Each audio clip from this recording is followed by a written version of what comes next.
அமைச்சர் பொன்முடிக்கு எதிராக நடைபெற்ற ஆர்ப்பாட்டத்தில் பேசிய பாஜக எம்எல்ஏ வானதி சீனிவாசன் அமைச்சர் பொன்முடியை கடுமையாக விமர்சனம் செய்துள்ளார். அவர் எப்படி விழுப்புரத்தில் பேசினாரு, எப்படி இஸ்லாமிய பெண்களை பத்தி பேசினாரு, அரசாங்கத்தினுடைய திட்டத்தின் பயனாளிகள் ஏழை பெண்மணிகள் அவர்களை பார்த்து எப்படி கேவலப்படுத்தினாரு.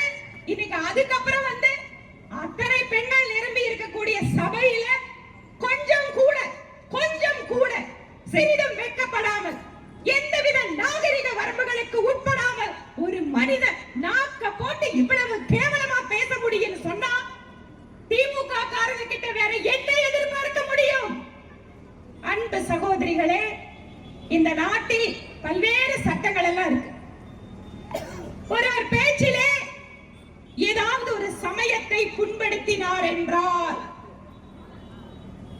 இரண்டு சமூகங்களுக்கு இடையிலே பிரிவினையை வேற்றுமையை உண்டாக்குவது போல பேசினால்,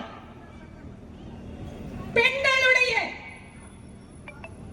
அந்த தன்மையை பெண்ணியத்தை பற்றி மோசமாக பேசினால், அவர்கள் யாராக இருந்தாலும் சட்டத்தின் பிரிவுகளுக்கு கீழாக தண்டிக்கப்பட வேண்டும் என்பதுதான் இந்த நாட்டினுடைய சட்டம். இங்க இருக்கக்கூடிய சாதாரணமா இருக்கக்கூடிய யாராவது நம்ம வீட்ல பக்கத்து வீட்ல இருக்கிறவங்களோட சண்டை போட்டுட்டு அந்த வீட்டு பெண்மணியை பார்த்து பேசினாருன்னு சொன்னா போலீஸ் ஸ்டேஷன் போனா உடனடியா எஃப்ஐஆர் போடணும், காவல்துறை போடுவாங்க, போட்டுட்டு இருக்காங்க.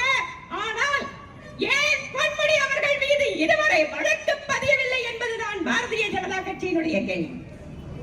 திரு ஸ்டாலின் அவர்களே, உங்களுடைய திராவிட மாடல் ஆட்சியில் சாதாரண குடிமகன் தப்பு செய்தால் அவனுக்கு எஃப்ஐஆர், ஒரு அமைச்சர் தப்பு செய்தால் அவரை நீங்கள் பாதுகாப்பீர்களா?